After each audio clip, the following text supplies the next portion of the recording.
I'm a feminist. I've been working for women all my life, and I think it's important to continue this work even in Sweden, because even if you said we have nearly everything is solved, but we have still new problems coming up. And if you say, talk about representation, you can see that the Scandinavian countries have always scored very high.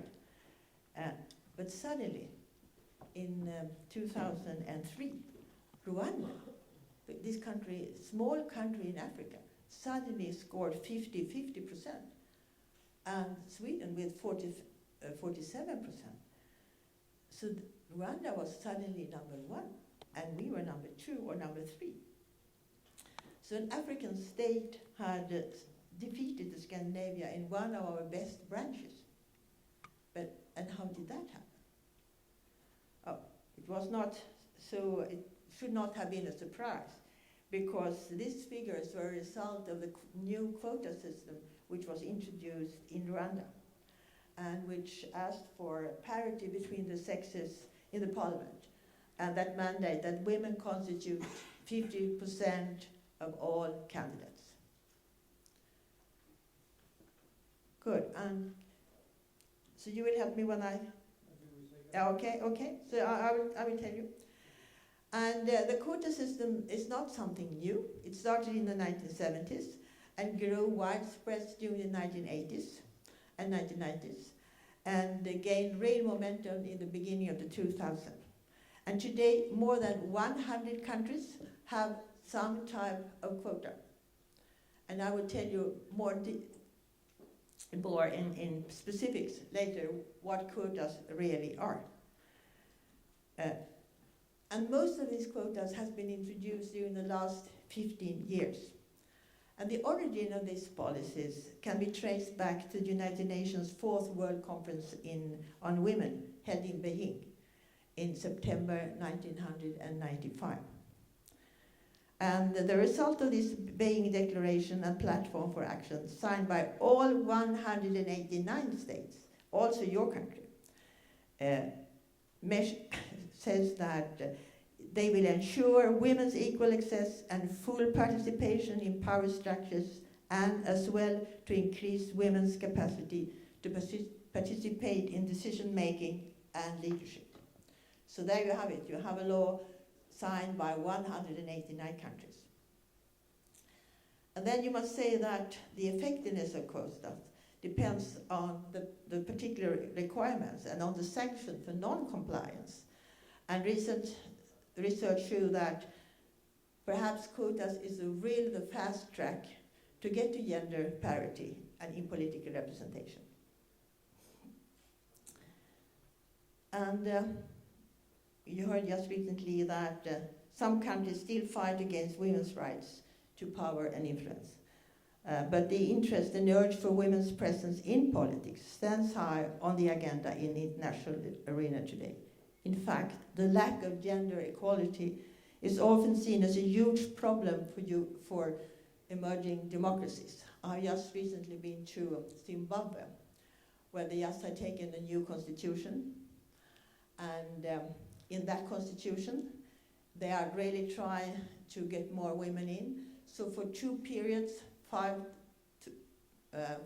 years each time, they will have 60 extra seats just for women, in a way to see that more women will come into the parliament.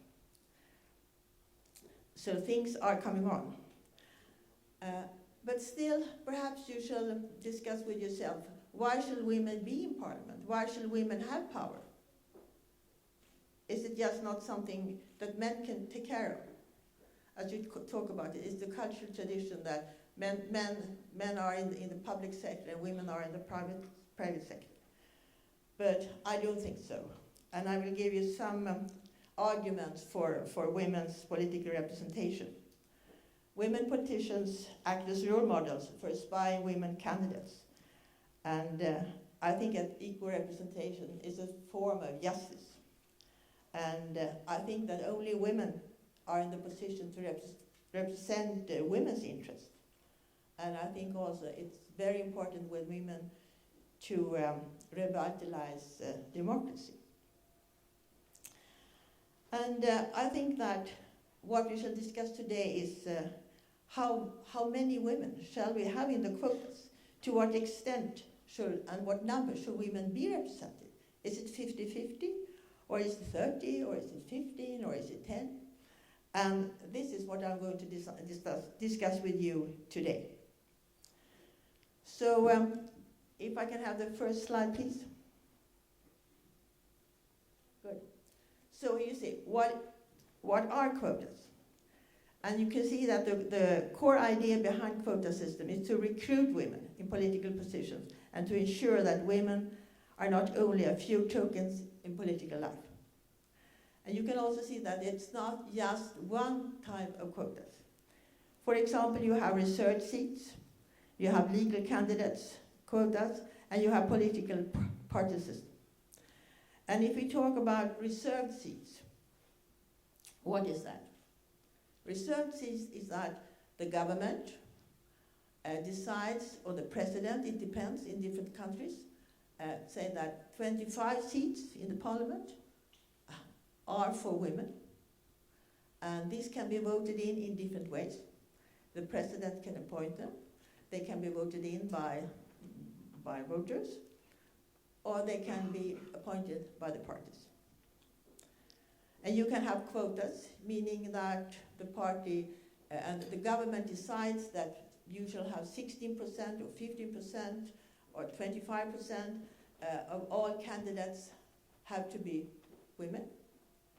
Or you can have a party saying that in our party we are going to have quotas, but that's a voluntary thing. And I want to show you a slide from women in Scandinavia, because very often when you talk about quotas in the world, and there's a big discussion in the world about quotas, you understand, people think that the high percentage of women in parliament in Scandinavian countries comes from quota system. But no country in Scandinavia have had legally quotas. And some parties have quotas. But this, you can see we have, suffrage was introduced 100 years ago in Denmark. And you can see in the beginning it was very, very slow. And in Sweden we have not yet have a female prime minister. But you can see we have more than 40% women in the government and in the European Parliament. And that we today have 40 or 47% women in the Parliament. But that is without legal quota. And the Social Democrats in Sweden, they have a sipping system, meaning that you have one man, one woman, one man, one woman. But many parties don't have that. So it's very important to see that quota is not the only way, but it takes a very long time to get into a percentage like 40 and 47.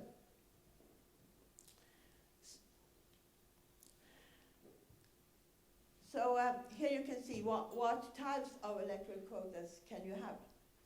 And for me, being an election observer for a long time, I have noticed more and more how important the electoral system is if you get to get women in or not, and to what type of power women get in. So I really should sort of ask you to look in your country, what type of electoral system do you have? And what is the possibilities for women to get into the parliament or to the local communities? So first you can see the first type of quota, this is not so good, is that it's mandated in the constitution or by the electoral law. And the other is voluntary.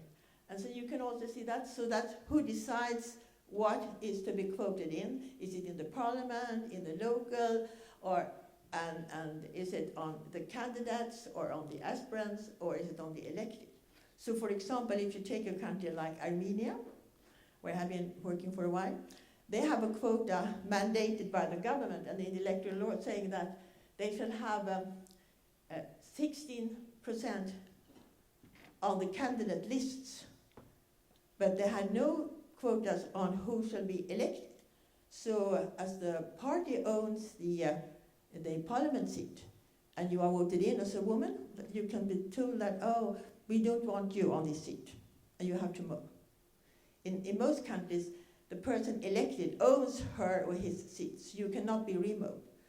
So this is according to, again, I must say, the electoral law is very important. What is then decided on when once you are elected. And I have also made clear here that to become a parliamentarian is a hard work. It takes a long time. So the parties and the government and the state has to start to first to see who is really an aspirant, who's really coming in here. And often, if you see in the countries, there are very few women candidates. And then it's very difficult to make a list with women if there are very few candidates. So that's very important to have quotas saying that in the party list, in the party, you need to have women also. And if you don't have it, it's very difficult. And then when you come to voluntary agreements in the parties, it is also very important for the culture. For example, in South Africa, ANC has a very strong quota for at least 40% women in their government and parliament. And this has been very strong for all the other South African states and parties, so that more women are coming in.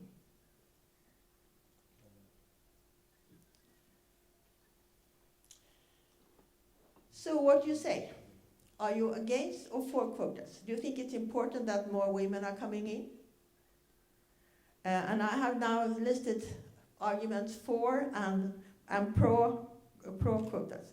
And I start with against. I'm both pro and against. So I can give you all the arguments.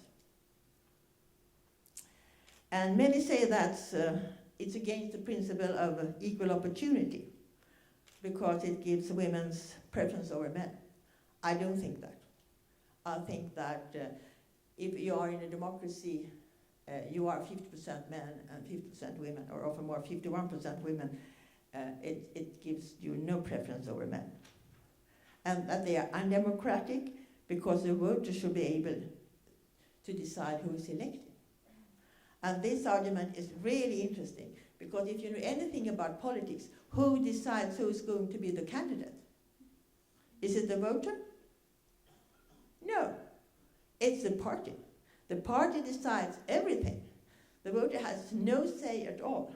So I think this is a really very bad argument. And then we have another very interesting argument saying that women do not want to be elected because of their gender.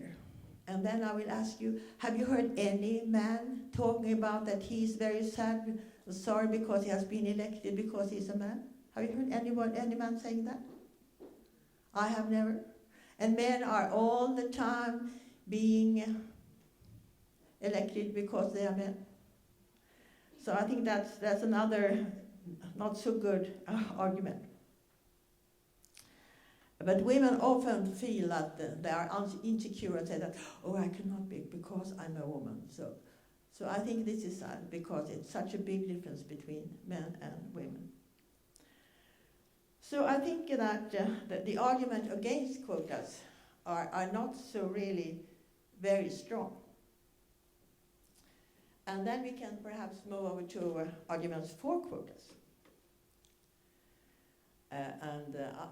I think some of them are real strong. Because I think if you see how society looks today, do you know how many percent, if you took on average, how many percent in parliaments all over the world have women? What is the percentage of women in parliaments in the world? What do you think? Give me a figure. 15? 10%? Okay. It's around 20.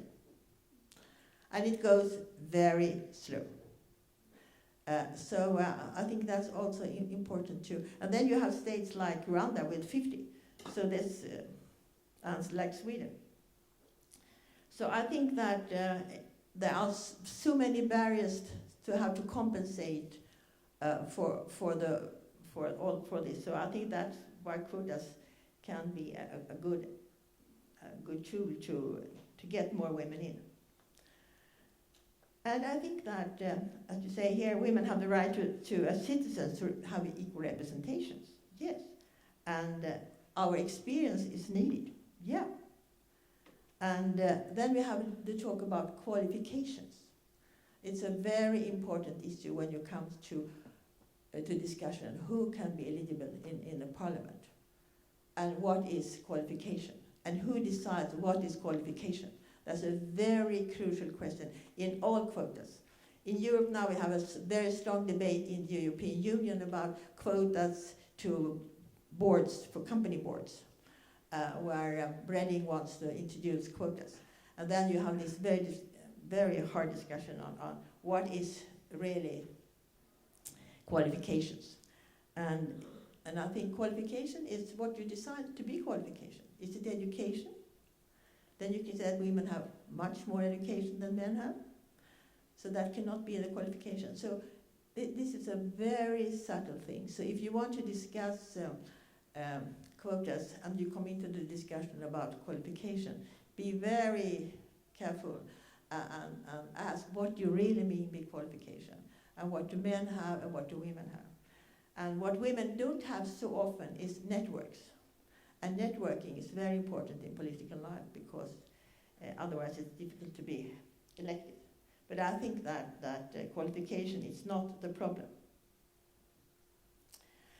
And I think that even if quotas can cause conflict, it's perhaps temporary.